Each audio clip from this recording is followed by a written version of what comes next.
OLAN 7, Televisión Internacional, presenta Estudios de las Profecías Bíblicas,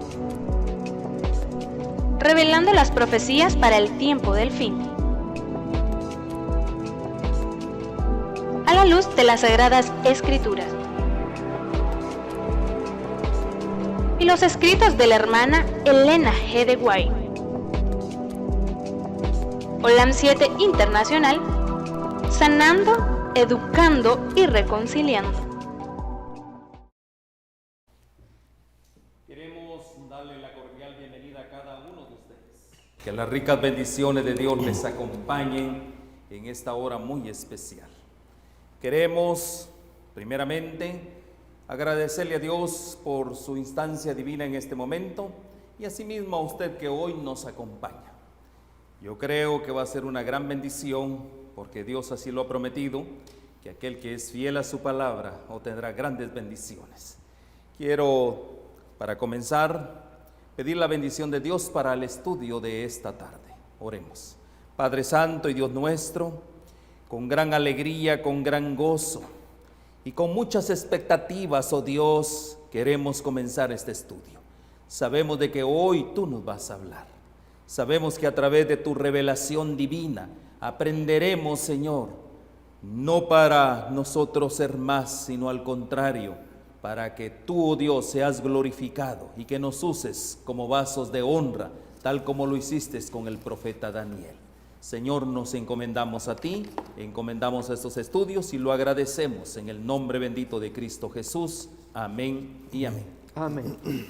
Muy bien, quiero comenzar presentando nuestro tema de hoy, un tema maravilloso.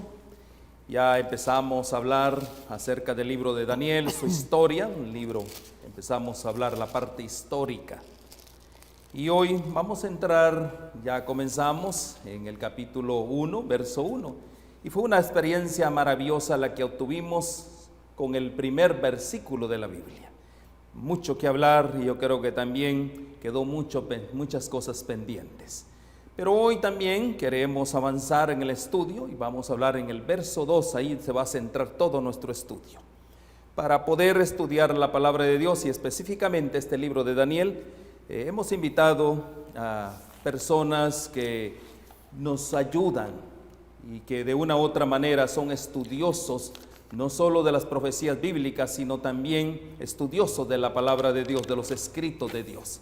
Y quiero comenzar presentando a nuestro hermano Sebastián García.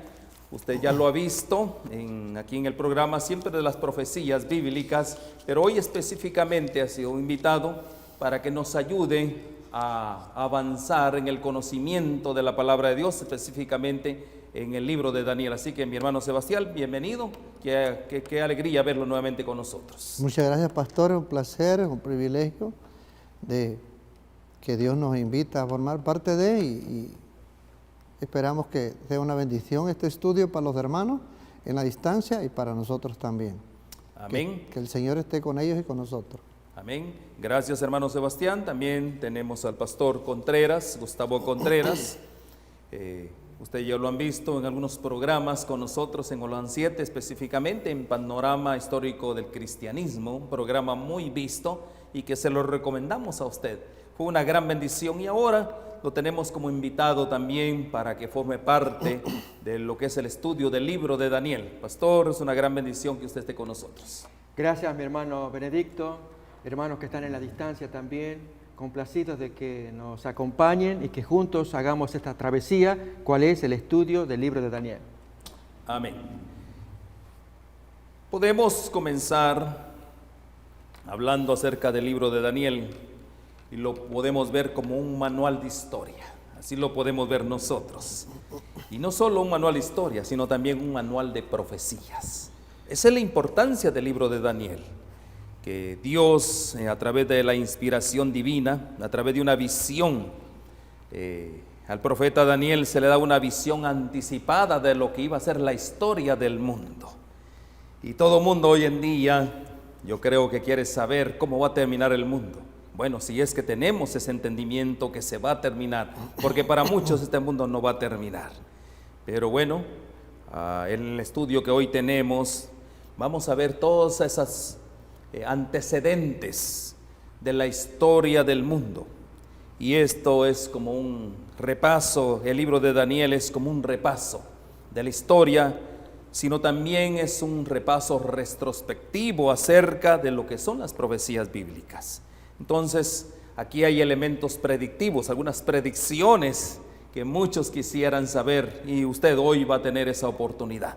Y vamos a comenzar cuando nosotros repasamos el verso 1, y vamos a Daniel, capítulo 1, verso 1, vamos a ver algún repaso importante en todo eso. Y dice: en el año tercero del reinado de Joacim, rey de Judá, vino Nabucodonosor, rey de Babilonia, a Jerusalén y la sitió. Yo quiero comenzar con esto. Aquí podemos ver, mis hermanos, un gran conflicto, ¿verdad que sí? Yo creo que eso lo podemos ver nosotros, un gran conflicto entre quién. Vamos a poner el antecedente, Babilonia. ¿Quién es Babilonia? Babilonia es en ese entonces la cuna de la rebeldía, la cuna de la idolatría, la cuna de la apostasía, fuente prácticamente de la apostasía, la inmoralidad, la sensualidad. Eso era lo que era Babilonia realmente, ¿ya? Versus Jerusalén, ¿verdad? Jerusalén, ¿qué es Jerusalén? Aquí estamos hablando de un gran conflicto.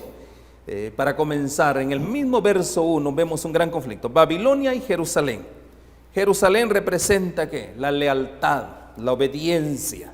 Representa Jerusalén un pueblo que Dios levantó entre las naciones de la tierra para que lo representara. Su nación escogida, su pueblo escogido. A este pueblo se le revela la verdadera adoración, cómo adorar al Dios de los cielos. También podemos ver que todas las verdades estaban centradas en esta nación. Dios, a través de los profetas, había dado, a través de los patriarcas, había dado la fuente de las verdades divinas. Asimismo también había revelado acerca de la pureza de este pueblo. Y no solo la pureza, sino un pueblo completamente temperante hacia las cosas de Dios. Así vemos nosotros que Jerusalén como la ciudad de Dios, pero Babilonia es tipificada como la ciudad que de una u otra manera es el asiento del enemigo. Entonces, mis hermanos, aquí podemos ver nosotros cómo Dios, a través del profeta Daniel, nos va a dar grandes lecciones importantes.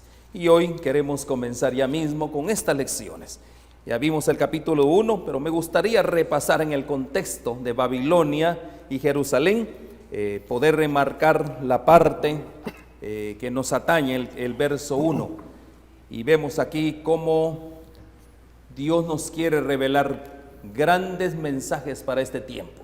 Y yo quiero invitar ya mismo que entremos ya en esta exposición, invitando tanto al pastor Contreras como al hermano Sebastián, para que ellos me pongan prácticamente el cuadro que hoy nos atañe del verso 1, porque inmediatamente vamos a entrar al verso 2. Muy bien. Voy a invitar a que abramos en la palabra de Dios, segundo libro de Reyes, el capítulo 23, en la última parte. Esto es desde el versículo 31 en adelante hasta el final y luego el capítulo 24. ¿Por qué? Porque el libro de Daniel está enclavado en un contexto político, social, de corrupción, que cuenta tanto el libro de Reyes como el de Crónicas. No podríamos entender adecuadamente Daniel si no viéramos ese aspecto político. De hecho, en el versículo 2, cuando dice el texto de Daniel 1:2, que el Señor entregó a Joacim, a Jerusalén, en manos del enemigo, es porque el pueblo de Dios había entrado en una terrible apostasía, en un terrible pecado de rebelión contra la voz profética en las personas de los profetas que hablaban en aquel tiempo. Pues miremos entonces ese entorno político, la situación que vivían los israelitas en ese tiempo. Segundo libro de Reyes, entonces, el capítulo 23, leemos desde el versículo 31 en adelante. De 23 años era Joacás cuando comenzó a reinar, a la muerte de su papá Josías, y reinó solamente 3 veces en Jerusalén. El nombre de su madre fue Hamutal, hija de Jeremías, de Libna. Y él hizo lo malo, notemos que va de mal en peor. Los reyes posteriores al buen rey Josías hizo lo malo ante los ojos de Jehová, conforme a todas las cosas que sus padres o antepasados habían hecho. Y lo puso preso Faraón Necao en Ribla, en la provincia de Hamat, para que no reinase en Jerusalén, e impuso sobre la tierra una multa de 100 talentos de plata y 1 de oro. Entonces Faraón Necao pone por rey a Eliakim, hijo de Josías, en lugar de Josías su padre, y le cambió el nombre por el de Joacim, y tomó a Joacás y se lo llevó a Egipto y murió allí.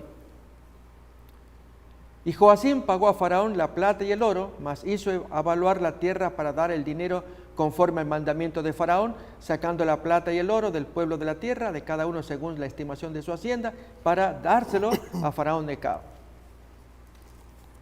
De 25 años era Joacim cuando comenzó a reinar, y 11 años reinó en Jerusalén. El nombre de su madre fue Zebuda, hija de Pedaías de Ruma. E hizo lo malo nuevamente como su hermano ante los ojos de Jehová, conforme a todas las cosas que sus antepasados habían hecho. Y entonces aquí entra el libro de Daniel. Esta es la lectura que nos interesa a nosotros. En su tiempo, y esto sería entonces en el 4.º año de Joacim, ya explicamos la semana pasada la diferencia con el texto de Daniel cuando dice en el 3.er año de Joacim, y tiene que ver con el uso de calendarios respectivos. En este caso, hablamos del 4.º año según el calendario de Jeremías. Subió en campaña Nabucodonosor, rey de Babilonia. Joacim vino a ser su siervo por 3 años, pero luego volvió y se rebeló contra él. Aún más, versículo 2 en adelante. Pero Jehová envió contra Joacim tropas de caldeos, tropas de sirios, tropas de moabitas y tropas de amonitas, los cuales envió contra Judá para que la destruyesen. Notemos el plan de Dios de castigar a Jerusalén, a su amado pueblo, por la rebeldía que había allí en la población, conforme a la palabra de Jehová que había hablado por sus siervos los profetas. Ciertamente vino esto contra Judá por mandato de Jehová para quitarla de su presencia, por los pecados de Manasés, que fue antepasado, y por todo lo que él hizo. Asimismo, por la sangre inocente que él derramó, pues llenó a Jerusalén de sangre inocente. Jehová, por tanto, no quiso perdonar. Y entonces el último versículo, los demás hechos de Joacim y todo lo que hizo, no está escrito en el libro de las crónicas de los reyes de Judá. Entonces vamos otra vez a Daniel, capítulo 1, versículo 2. Ya tenemos el contexto histórico, dijimos ya el año 605 a.C. Entonces el Señor entregó en sus manos a Joacim. La primera reflexión que tenemos que hacer es que la Biblia es un libro de historia, pero un libro de historia de la salvación. Es decir, hay diferencia entre un libro de historia común. Los autores narran historia, lo que hace un gobierno, lo que hace otro. Pero cuando hablamos de historia de la salvación es cuando Dios interviene y lo hace con un propósito. Aquí no se va a referir tanto a la debilidad de un rey como Joacim o a la superioridad del enemigo, esto es Nabucodonosor, sino se refiere a la voluntad de Dios. Es Dios el que actúa, aunque en apariencia para Nabucodonosor puede darse a entender que Nabucodonosor es superior. Sí. Es más, de hecho, él se roba los vasos del templo, no todos, lo va a llevar más adelante todos, para honrar a su Dios personal. Aquí no se trata de que Nabucodonosor es el hombre victorioso, se trata de que Dios actúa con un pueblo que está en rebelión.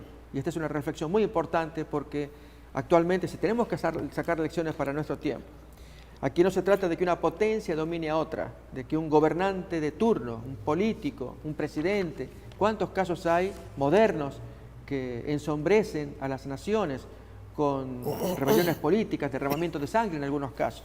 Y a veces la gente sufre demasiado creyendo como que ya no hay control y que de Dios se perdió allí el dominio. Y no es así, al contrario. Dios tiene sus tiempos, pero espera que todos sus hijos que vean de estos libros que estamos leyendo, vean que Dios lleva aún el control y que oportunamente actuará para salvar a sus hijos.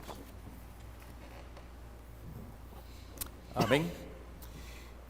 Aquí comenzando el capítulo 1, aquí comienza presentando, como bien lo dijimos, el conflicto entre Jerusalén y Babilonia, un gran conflicto. El ataque de Babilonia contra Jerusalén. Esto simboliza lo que es el ataque prácticamente de las fuerzas del mal contra las fuerzas del bien. Y aquí nace la expresión, el conflicto, el gran conflicto. Ahora, el tema central de este gran conflicto, obviamente, usted lo dijo, es el Señor Jesucristo. Es el tema principal, ¿verdad? De eso estamos hablando. Y vemos aquí las características desde el mismo verso 1, Babilonia. ¿Quién es Babilonia? Y ya leímos, rebelión, idolatría, fuente de apostasía, error, inmoralidad, sensualidad. Eso es lo que vemos de Babilonia. Pero vemos también, con todo lo que usted dijo, pastor, a una Jerusalén casi en las mismas condiciones. Y eso es lo interesante de todo esto, ¿no? Y tenemos que aprender lecciones tan importantes en nuestras vidas. Y una de las lecciones importantes que tenemos que aprender, que como iglesia de Dios, Dios nos ha permitido, Dios nos ha dado grandes ventajas realmente como pueblo de Dios, pero asimismo nos puede tratar como trata también a los impíos. Aquí, hermano Sebastián, tenemos algo bien importante, porque estamos hablando acerca de cómo convertir una derrota en victoria. Y eso es lo que el Señor nos quiere hoy enseñarnos a nosotros. Cómo convertir realmente una derrota, porque aquí hay un pueblo derrotado, totalmente ido a la cautividad. Pero cómo ese pueblo puede seguir gozando de los beneficios de Dios, aún en contra de un Dios que le han fallado. Bien, podríamos preguntarnos si Babilonia significa rebelión, idolatría, actos inmorales, deslealtad a Dios, apostasía, como usted dijera. ¿Cómo es que la parte que representa a Dios en la tierra tiene que pasar por toda esta vergüenza y descarada condición y caer en las manos, derribado por un imperio pagano que no le interesa servir a Dios para nada, para nada? Más sin embargo, cuando el pastor Contreras explicaba que Jehová traía a guerreros de diferentes sectores para amansar, diría yo, la rebelión de su pueblo. Si su pueblo era fuente de lealtad, adoración verdadera, como usted lo dijo todo, ¿por qué entonces tuvo que caer entonces este pueblo en manos de un rey pagano, áspero, cruel y grosero? Este es un método que Dios va a usar. ¿Por qué tendría Dios que echar mano por último a esto? ¿Cuál era la condición del pueblo? ¿Y por qué se merecía este trato? Dios lo que estaba haciendo era permitir que todas estas naciones le pusieran un toque de la mano potente que ellos tenían para conquistar de esa manera y llevar cautivos tras sí a hacer su reino, ¿no? Entonces, veamos lo que es 2 Crónicas 36, vamos a leer del 4 al 8. Ya hemos comentado en el pasado estos textos y luego vamos a volver a una porción. 2 Crónicas, capítulo 36, verso 4. 2 Crónicas 36, 4 al 8. Y estableció el rey de Egipto a Eliakim, hermano de Joacás, por rey sobre Judá y Jerusalén. Y le mudó el nombre en Joacim, y a Joacás su hermano tomó Necao y lo llevó a Egipto. Verso 5. Cuando comenzó a reinar Joacim era de 25 años y reinó 11 años en Jerusalén. E hizo lo malo ante los ojos de Jehová, su Dios. Versículo 6. Y subió contra él Nabucodonosor, rey de Babilonia, y lo llevó a Babilonia atado con cadenas. Verso 7. También llevó Nabucodonosor a Babilonia de los utensilios de la casa de Jehová y los puso en su templo en Babilonia. Verso 8. Los demás hechos, como habíamos leído y el pastor lo leyó también, las abominaciones que hizo y lo que en él se halló está inscrito en el libro de los reyes de Israel y de Judá, y reinó en su lugar Joacim su hijo. ¿Cuál era la condición del pueblo de Dios? Nosotros sabemos la fuente de información de que los reyes buenos que había tenido el reino de Jerusalén, Judá y como también la parte norte, Los reyes que menos gobernaban eran los que hacían lo malo, pero los reyes que hacían lo bueno, Dios les prolongaba el periodo de ellos. Siempre ahí Dios como acompañando al pueblo de Dios que se terminen de arrepentir, ¿no? Por eso cuando leemos en 2 de Reyes 24, es importante que consideremos el versículo 10 y el versículo 14, hablando de esta situación de la que estamos hablando, cómo se ve involucrado este reino. Y en aquel tiempo subieron contra Jerusalén los siervos de Nabucodonosor, rey de Babilonia, y la ciudad fue sitiada. Versículo 14. Y llevó en cautiverio a toda Jerusalén, a todos los príncipes y a todos los hombres valientes, hasta 10,000 cautivos, y a todos los artesanos y herreros. No quedó nadie excepto los pobres del pueblo. En otras palabras, los que trabajaban los viñedos, las hortalizas y todo, bueno, para que produzcan, ¿no? Entonces, pero un reino que conquista y todo, ese va a ir a colar la mejor gente para llevársela a su reino y que su reino tenga mayor ventaja en los planes de conquistar a otros. Así es que esta es la pena que ahora está enfrentando el pueblo de Dios, en la cual estamos entrando en materia hoy en día. Podemos ver, hermanos, que aquí Nabucodonosor no solo era el monarca de la nación más grande de ese tiempo, sino también era muy sabio. Miren, qué importante, ¿no? O sea, era un hombre podría decirse en términos, era un gran gobernante, pero con mucha sabiduría. Y lo más importante de esto, que tenía, dicen, un sentido innato del derecho y de la justicia. Miren qué importantes palabras, ¿no? Se tenía un sentido innato del derecho y la justicia. Y aquí viene una pregunta, pastor. ¿Será que él estaba obrando con justicia? Porque miren lo más importante. Y ahí es donde quiero yo llevarlos. Por ejemplo, Daniel, en el capítulo 4 y verso 17. Yo creo que va a ser algo que vamos a estar siempre recordando. Daniel capítulo 4, verso 17. Leamos ese. La sentencia es por decreto de los vigilantes. O sea, miren qué importante, los vigilantes, una palabrita que vamos a manejar también. Y por dicho de los santos, la resolución, para que conozcan los vivientes que el Altísimo gobierna el reino de los hombres. ¿Quién gobierna el reino de los hombres? El Altísimo. Y que a quien Él quiere lo da y constituye sobre Él al más bajo de los hombres. Miren qué importante este versículo, esta porción bíblica. Tomando en cuenta, como dice acá, no solo era un hombre sabio, era un gobernante, el hermano Sebastián lo dijo de esa manera, muy fuerte, atroz, pero tenía un sentido innato de derecho y justicia. ¿Será que estaba cumpliendo él la justicia aquí? Leamos un versículo que nos puede ilustrar, también allí en Daniel, y en la misma porción del capítulo 4, pero versículos previos. Voy a invitar a que miremos la descripción que Dios da de Nabucodonosor. Daniel capítulo 4, versículo desde el 10 en adelante. Lo que Dios le revela a Nabucodonosor, cómo Dios ve a Nabucodonosor. Estas fueron las visiones de mi cabeza, dice Nabucodonosor a Daniel, mientras estaba en mi cama. Me parecía ver en medio de la tierra un árbol cuya altura era grande. Crecía este árbol y se hacía fuerte y su copa llegaba hasta el cielo y se le alcanzaba a ver desde todos los confines de la tierra. Su follaje era hermoso y su fruto abundante, y había en él alimento, notemos, para todos. Todos comían debajo de ese árbol. Debajo de él se ponían a la sombra las bestias del campo, y en sus ramas hacían morada las aves del cielo, y se mantenía de él toda carne.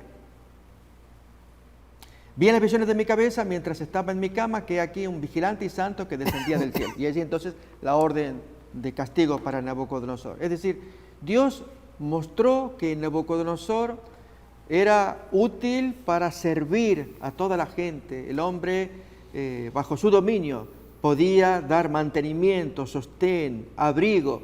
Y en este sentido, ese concepto de justicia que este hombre tiene es correcto. Solamente que cuando él actúa con Jerusalén, y especialmente con los reyes de Jerusalén, hay un detalle a tomar en cuenta. Los reyes se caracterizaron por echar suertes con un partido enemigo. Y esto es algo que iremos escuchando a lo largo de la presentación. En los tiempos de Jeremías, tiempos de Daniel, Daniel era jovencito, acordémonos, tenía aproximadamente 17 años cuando él estaba cautivo frente a Nabucodonosor, y Jeremías era un profeta ya de hombre maduro, un hombre grande. Habían surgido dos facciones o dos partidos, el partido pro-babilónico y el partido pro-egipcio. Y yo voy a invitar a que miremos Jeremías 25. Al poco tiempo de que Nabucodonosor hizo el primer asolamiento en el año 605, Jeremías pronuncia una profecía famosa, pero notemos, al comienzo nomás está diciendo: yo he decidido, dice Dios, que Nabucodonosor sería el dueño de estas tierras. Miremos Jeremías 25, esto nos va a ayudar a entender que no había razón para el partido pro-egipcio, esto es, que los de Jerusalén se inclinaran su atracción, su refugio en creer que del otro bando, de los egipcios, podían obtener ayuda. Ellos pensaban que estaban del lado correcto, no entendieron las profecías. Y es terrible, queridos amigos, ¿verdad? porque tenemos que aplicar este principio y todo lo que estamos escuchando en Daniel, aplicarlo a nuestros días.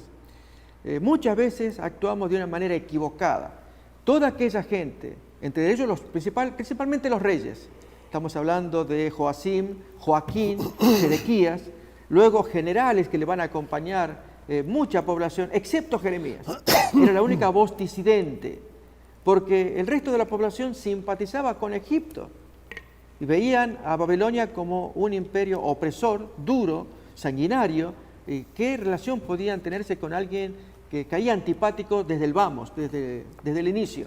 Y sin embargo, la voz profética, la voz de Dios, mediante Jeremías, que ahora leemos en el capítulo 25, muestra que cuando Dios ordena, nuestra percepción tiene que ser modificada. No podemos seguir manteniéndonos en una rebelión, creyendo que estamos en el punto de vista correcto. Hoy apliquemos el principio en nuestros días también. Muchas veces creemos que estamos actuando lo correcto cuando la voz profética está indicando otro camino. Miremos entonces Jeremías 25. Palabra que vino a Jeremías acerca de todo el pueblo de Judá en el año cuarto, notemos, cuarto de Joacim, hijo de Josías, rey de Judá, el cual era el año primero de Nabucodonosor, rey de Babilonia. Muchos creen que fue a pocos meses del primer asolamiento, cuando se llevó cautivo a Daniel, que da esta profecía a Jeremías, y ya la profecía es contundente, no hay solución, no hay otra manera de verlo que lo que el profeta de Dios está diciendo: sométanse a Babilonia. Por lo tanto, el partido pro-egipcio no tiene razón de ser. Seguimos leyendo. La cual habló el profeta Jeremías a todo el pueblo de Judá y a todos los moradores de Jerusalén, diciendo: desde el año 13 de Josías, hijo de Amón, rey de Judá, hasta este día, que son 23 años. Fíjense qué interesante. El año 13 es el año 628 a.C., Josías comenzó a reinar en el año 640, así que sumémosle 13 años, 628, 627. Durante 23 años hasta el 605 está Jeremías, ya está viejo, ya está un hombre grande, predicando, vez tras vez predicando: sométanse a Dios, hasta que llega el turno de la aparición de Nabucodonosor. Dice entonces: ha venido a mí palabra de Jehová, y he hablado desde temprano y sin cesar, pero no oísteis. Y envió Jehová a vosotros todos sus siervos los profetas, enviándoles desde temprano y sin cesar, pero no oísteis ni inclinasteis vuestro oído para escuchar. Cuando decían: volveos ahora de vuestro mal camino y de la maldad de vuestras obras, y moraréis en la tierra que os dio Jehová, a vosotros y a vuestros padres, para siempre. Palabras de amor.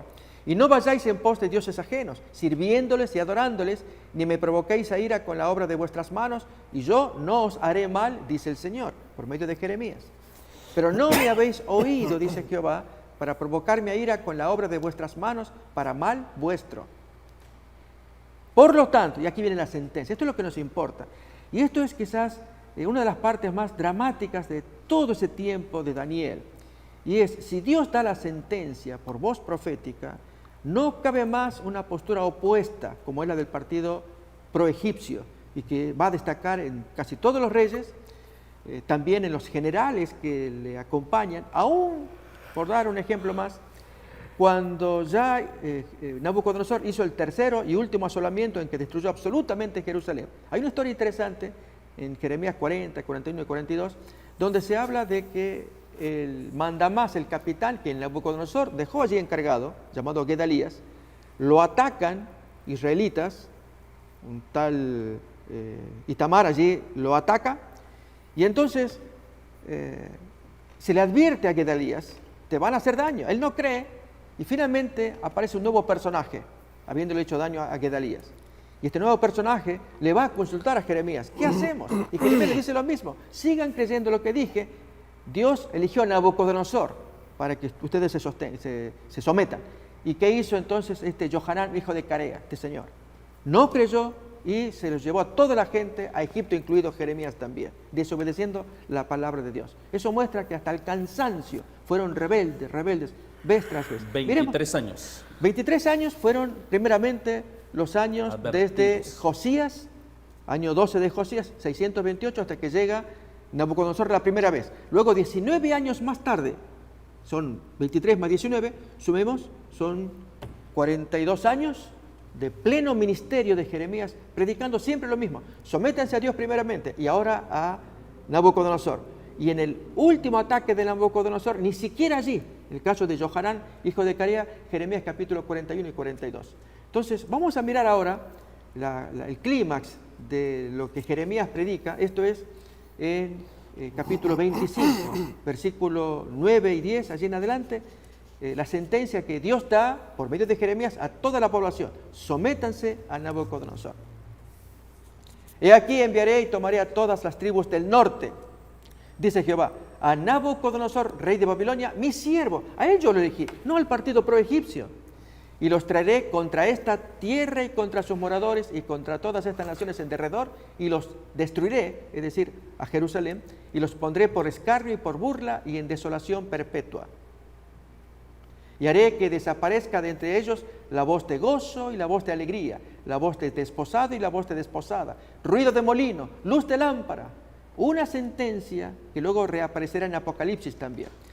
Toda esta tierra será puesta en ruinas y en espanto, y servirán estas naciones al rey de Babilonia 70 años. Hagan caso a lo que yo le digo. Y es tan extraño lo de Johanán, hijo de Carea, que en el año 586, cuando Nabucodonosor destruyó absolutamente Jerusalén, este hombre seguía enamorado del partido pro-egipcio.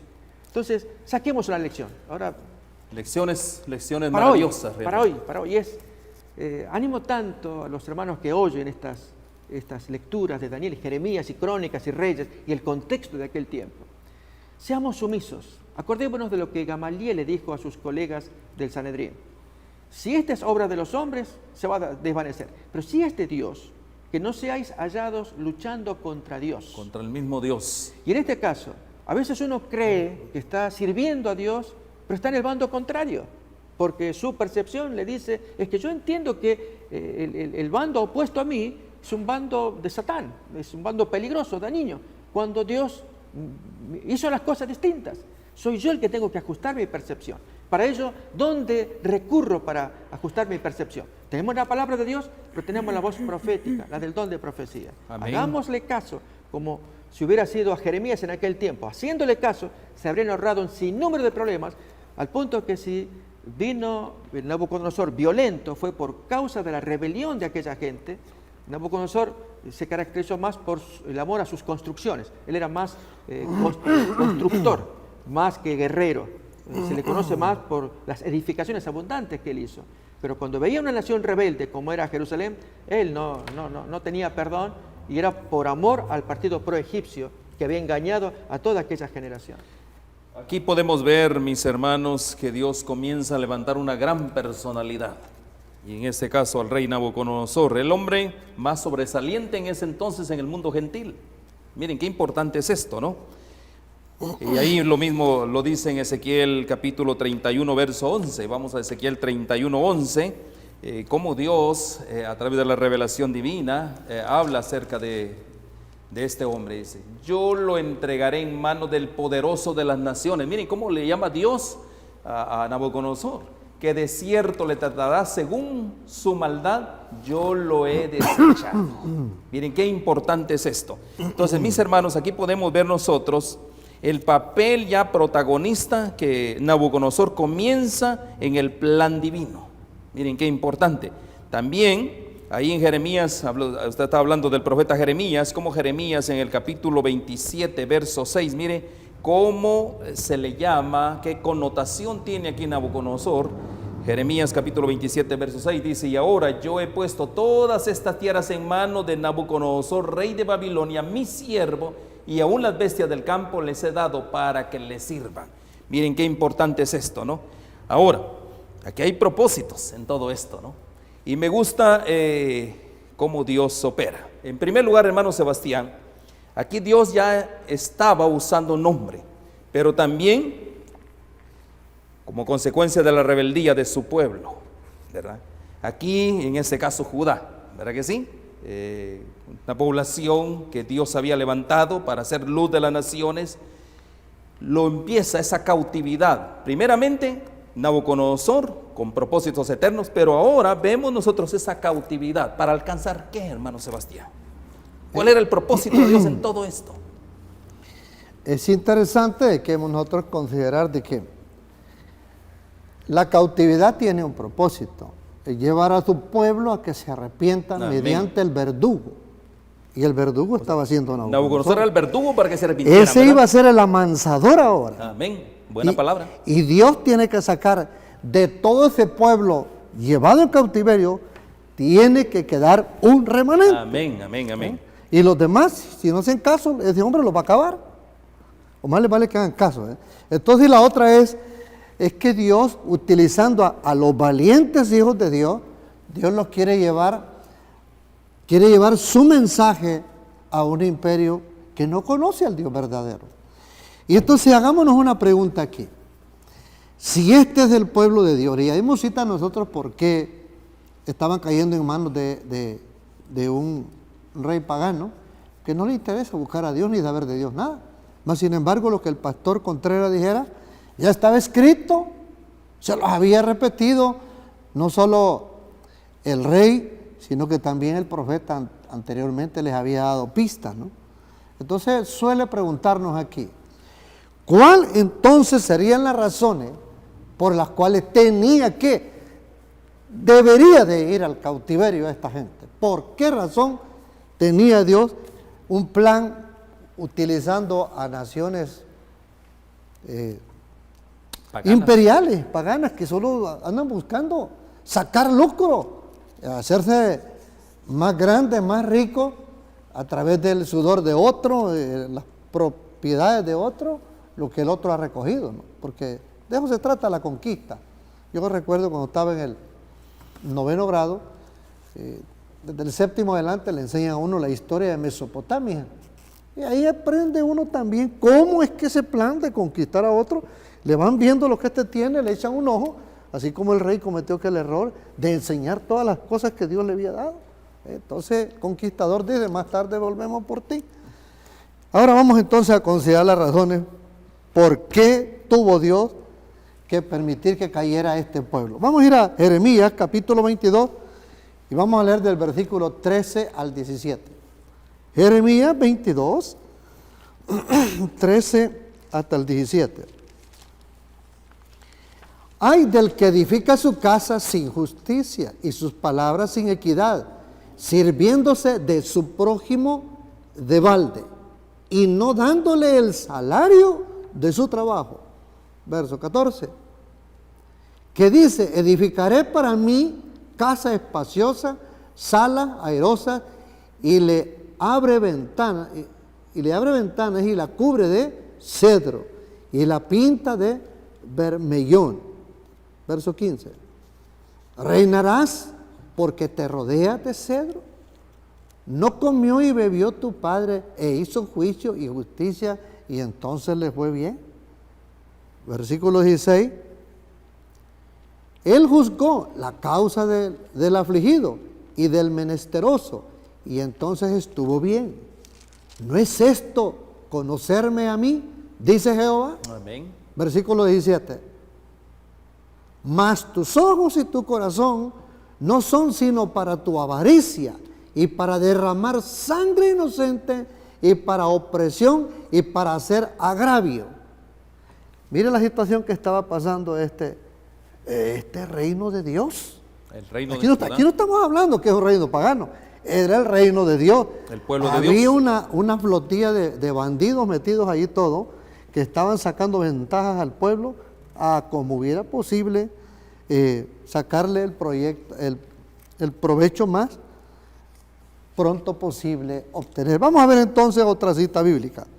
Capítulo 26 del mismo libro de Jeremías. Y vamos a leer del versículo 20 al 23. Vamos a encontrar unos males más aquí. Hubo también un hombre que profetizaba en nombre de Jehová, Urías, hijo de Samaías de Kiriat Jearim, el cual profetizó contra esta ciudad y contra esta tierra, conforme a todas las palabras de Jeremías. Versículo 22, 21. Y oyeron sus palabras el rey Joacim y todos sus grandes y todos sus príncipes. Y el rey procuró salvarlo, no, matarlo. Entendiendo lo cual, Urías tuvo temor y huyó a ¿A Egipto. dónde? Se refugió en el partido de Egipto. ¿Me entiende? Buscó huida, mire. Versículo 22. Y el rey Joacim envió hombres a Egipto, a el Natán, hijo de Acbor, y otros hombres con él a Egipto. Verso 23. Los cuales sacaron a Urías de Egipto y lo trajeron al rey Joacim, el cual lo mató a espada y echó su cuerpo en los sepulcros del vulgo. ¿Se da cuenta de las cosas que están pasando ahí? Esta cosa estaba pero bien espeluznante entre los hijos de Dios. Oiga, y Dios los había puesto para que fueran Su representante. luz y por las Y me naciones. llama la atención esto, ¿no? Imagínense usted, una gran condición. Usted relató una condición que el pueblo de Dios estaba viviendo. Había echado a La perder. injusticia, una palabra que se maneja mucho, la avaricia. Todo eso, el pueblo realmente estaba en una condición deplorable realmente ante los ojos de Dios. 23 años predicando Jeremías, posteriormente, El rey. ¿quién lo secundó? El rey Joacim. No, ¿quién lo secundó? El otro que estuvo, se me fue, Urías, No, el otro profeta. No, 23 años y entonces entra Joacim. Sí, entra Joacim, pero siguió otro profeta hablando, era lo que se me fue el nombre, no lo casé. Otro profeta secundando todo esto y en lugar de mejorar iba empeorando la situación. Así es. Ese es el punto, Aquí ¿no? tengo otras cosas yo que Ya, revelar. aquí estamos, aquí vamos a ver el cual proyectó contra la ciudad. Nombre, Urías, hijo de Semaías, ahí está.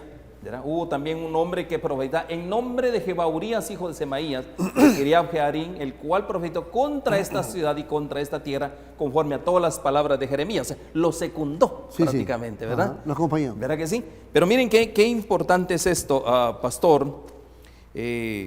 Realmente, y aquí viene una pregunta. ¿Era necesario la mano de Nabucodonosor, la mano fuerte de Nabucodonosor, para poder que este pueblo se arrepintiera, como bien dijo el hermano Sebastián? Se amacizara. ¿Era necesario eso? Tal vez agrego un detalle de esto que estamos leyendo, el triste destino de este nuevo profeta Urías que acabamos de mirar, muy triste. Él predicó lo que Dios le pidió que dijera, pero al escuchar la voz de amenaza de muerte, huye.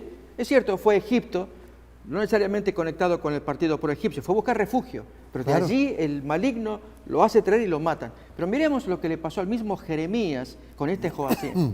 Habiendo dado su profecía, allí nomás a los meses de haber venido Nabucodonosor la primera vez y tomado cautivos a Daniel y a cuánta otra gente, ahora el texto que vamos a leer ahora de Jeremías 36 es que Dios le ordena a Jeremías: te me pones a escribir un libro, quiero que en un libro escriba todas las cosas y le digas a Joacim. Miremos lo que pasó. Capítulo 36 de Jeremías. Aconteció que en el año cuarto de Joacim, acordémonos de esa fecha, va a ser famosa, es el año 605 a.C., famosa porque es el puntapié de tantos hechos, no solamente la llegada de Nabucodonosor, que va a ser muy importante, sino que el hecho del Jeremías capítulo 25, en que Jeremías le habla a todo el pueblo. Aún así, Dios le ordena, escribe un libro, quiero que conste todo lo que yo planeo hacer con esta gente. Miremos qué ocurrió. Que en el año 4 de Joacim, hijo de Josías, rey de Judá, que vino esta palabra de Jehová a Jeremías diciendo, tomó un rollo de libro y escribe en él todas las palabras que he hablado contra Israel y contra Judá y contra todas las naciones, desde el día en que comencé a hablarles, desde los días de Josías hasta el día de hoy. Quizá oiga la casa de Jehová todo el mal que yo pienso hacer. Notemos que ya Dios ya traía este plan. Y se arrepienta cada uno de su mal camino y yo perdonaré su maldad y su pecado. Y llamó Jeremías a Baruc, hijo de Nerías, y escribió Baruc de boca de Jeremías en un rollo de libro todas las palabras que Jehová le había hablado. Después mandó Jeremías a Baruc diciendo, a mí se me ha prohibido entrar en la casa de Jehová. Era el Hijo de Dios, predicador del Señor, y que no puede entrar en el templo del Señor. Era terrible. Y recordemos, esto fue durante el tiempo de la asonada de Nabucodonosor. Entra tú, pues, y lee de este rollo que escribiste de mi boca, las palabras de Jehová a oídos del pueblo, en la casa de Jehová el día del ayuno, y las leerás también a oídos de todos los de Judá que vienen de sus ciudades. Quizás llegue la oración de ellos a la presencia de Jehová. Interesante, habla de la oración de ellos. Una oración que no es sentida, es una oración mecánica. Van a hacer el culto, van a celebrar ayuno, van a celebrar las fiestas nacionales. Y sin embargo, alguien viene a leerles la Biblia y era muy importante que prestaran atención y entonces sí, esa oración del ayuno, de la celebración, de la fiesta, tenía sentido, llegaba hasta Dios. Quizás llegue la oración de ellos a la presencia de Jehová y se vuelva cada uno de su mal camino, porque grande es el furor y la ira que ha expresado Jehová contra este pueblo. Luego de leer todo el resto del capítulo, que yo animo que lo podamos leer, ocurren hechos para ir ahorrando un poquito el tiempo. ¿Cuáles hechos? Baruc lo lee, el pueblo sorprendido. ¿Qué es esto? Llaman después a los dirigentes del rey, los cortesanos. Versículo 23. Muy bien, ya mi Y hermano el se anticipa. 29. Ya mi hermano ya conoce el capítulo, efectivamente. Y entonces lee ante los cortesanos y ellos casi espantados. No, esto lo tiene que saber el rey Joacim.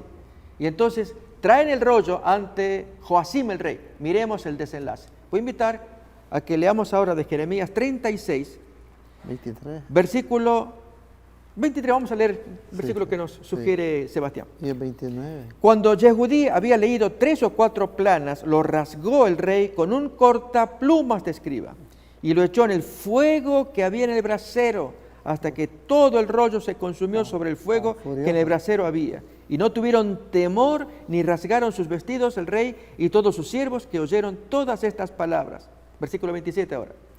Y vino palabra de Jehová a Jeremías después que el rey quemó el rollo.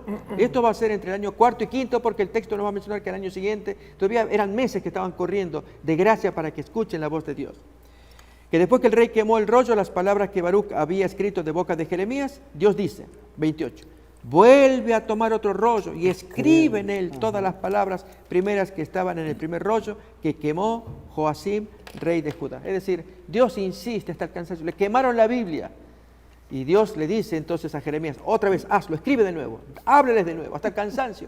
Pero Señor, no quieren escuchar, escríbelos, porque yo tengo mucho castigo contra esa gente por las cosas que hacen. Por eso es que Nabucodonosor fue el hombre escogido, ya tenía maldad, aunque era un hombre muy sabio en las decisiones, pero actuó con mucha malignidad contra los israelitas porque ellos fueron malos.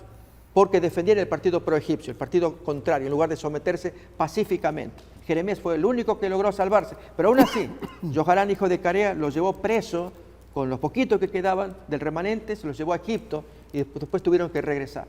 Pero notamos con esto que Dios cumple su palabra. Si no se obedece, si no se oye, un pueblo que hizo juramento de servirle. Y esto es una lección para nosotros hoy día también. Los que estamos acá, que estamos escuchando, es muy importante que tengamos esta actitud. Si hacemos un pacto con Dios, si prometemos leer la Biblia, estudiarla y obedecer a Dios, cumplámoslo. Porque si no lo hacemos, Dios, por medio de estas historias, nos habla diciendo, hijo, yo te voy a castigar. Tú no me obedeces, no quiero hacerlo, pero necesito que abras los ojos. No seas necio, obedece para que te vaya bien. Amén. Podemos ver ahí, haciendo ya algunas conclusiones de esta nuestra primera parte, cómo Dios está en control, lo vimos en el capítulo 4 de Daniel, verso 17, Dios está en control en todo. Y ahora vemos a Daniel y lo interesante, ¿no? Cómo Dios usa a Nabucodonosor para cumplir los propósitos de arrepentimiento contra su pueblo, pero también Dios usa a Daniel. Y yo creo que eso va a ser la otra parte de nuestro programa, cómo Dios usa a Daniel para que este Nabucodonosor y el hermano Sebastián, así rapidito, cuando usted habló de la segunda parte, esparcir el conocimiento de Dios, en esa parte, bueno, le dio mucho énfasis al arrepentimiento, pero esparcir el conocimiento de Dios a un rey pagano para que cumpliera propósitos eternos. Mire qué interesante, ¿no?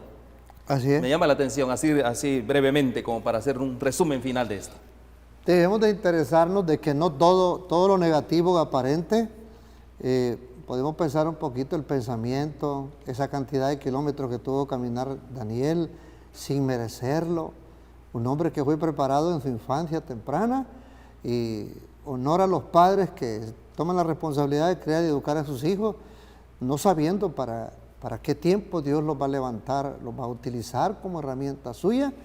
En Daniel podemos ver nosotros el prisma del amor de Dios, tratando de redimir a un mundo perdido en todos los aspectos. No solo el mundo pagano, sino que también su propio pueblo, que por medio de esta disciplina, Dios lo tenía que humillar, aunque le doliera mucho a Dios, ¿verdad? Amén. Y aquí vemos nosotros cómo Dios usa a Daniel. Dios necesitaba un hombre, ¿no? Y ese era Daniel, un hombre prácticamente que hiciera su voluntad. ¿Para qué? Para conseguir la sumisión de este rey pagano, ¿verdad? Y para que este rey hiciera la voluntad de Dios y para que se cumplieran los propósitos divinos. Miren, qué interesante. Entonces, aquí podemos ver que son los momentos más dramáticos de la historia que estamos viendo nosotros aquí. ¿Ya? Si nosotros echamos un vistazo un poquito a la historia, en la temprana infancia de Daniel, el mundo que era conocido de ese entonces estaba manejado y controlado por 4 naciones. Amén. Que era Egipto, Lidia, Media y Babilonia. ¿Ya? Tomando en cuenta que por mucho tiempo anterior, quien predominaba todo era el reino asirio. Pero este reino ya estaba teniendo sus componentes alrededores que se le estaban queriendo parar. Y llegará un tiempo que vendría la oportunidad, porque el que más apuesto se venía viendo era Nabucodonosor. Babilonia. ¿verdad? Entonces, porque su papá, Nabopolassar, había estado trabajando con mucho tiempo anterior, y una vez que ya su hijo está surgiendo, le está llegando la oportunidad a Nabucodonosor para que él vaya aprontándose y tomando la hegemonía mundial de ese tiempo conocido. Entonces, vemos las estrategias que ellos tenían, entre ellos, todo mundo, y creo que hasta el día de hoy, van formando alianzas para no dejarse conquistar fácilmente de cualquiera que los quiera invadir. Tanto el país más grande busca tener sus súbditos que le provean sustancias laborales, ¿no? Entonces para ello les da o les brinda protección. Y entonces vamos a ir viendo en todo esto de la historia cómo es que entran estos reinos revelados en el libro de Daniel. Amén. Aquí podemos ver que Dios en su infinita misericordia también da una oportunidad al rey de Babilonia, Nabucodonosor, para que él tuviera una oportunidad de conocer también a Dios. Sí. ¿Verdad que sí? Y no solo esto, también para que fuera un árbitro de la historia, ¿no? Y le vamos a dar una preguntita aquí al pastor Contreras para que la vaya madurando de todo. ¿El rey Nabucodonosor, que tantos estragos hizo, se salvó? ¿No la conteste ahorita? Muy buena pregunta, ¿no? Fue árbitro, Nabucodonosor fue árbitro de la historia. Miren qué importante, pero también fue un gran cooperador con Dios. Ese hombre fue un bárbaro. Fue un gran cooperador de Dios. Y bueno, de hecho, la historia lo narra, lo dice de esa manera, mi siervo, ¿verdad? Sí. Qué lindo es esto, ¿no? Mis hermanos, hemos llegado a esta parte final en este diálogo profético que tenemos hoy. Es bastante significativo, muy importante. Esperamos de que nos acompañe en nuestra próxima audiencia. Que el Señor les bendiga. Amén. Amén.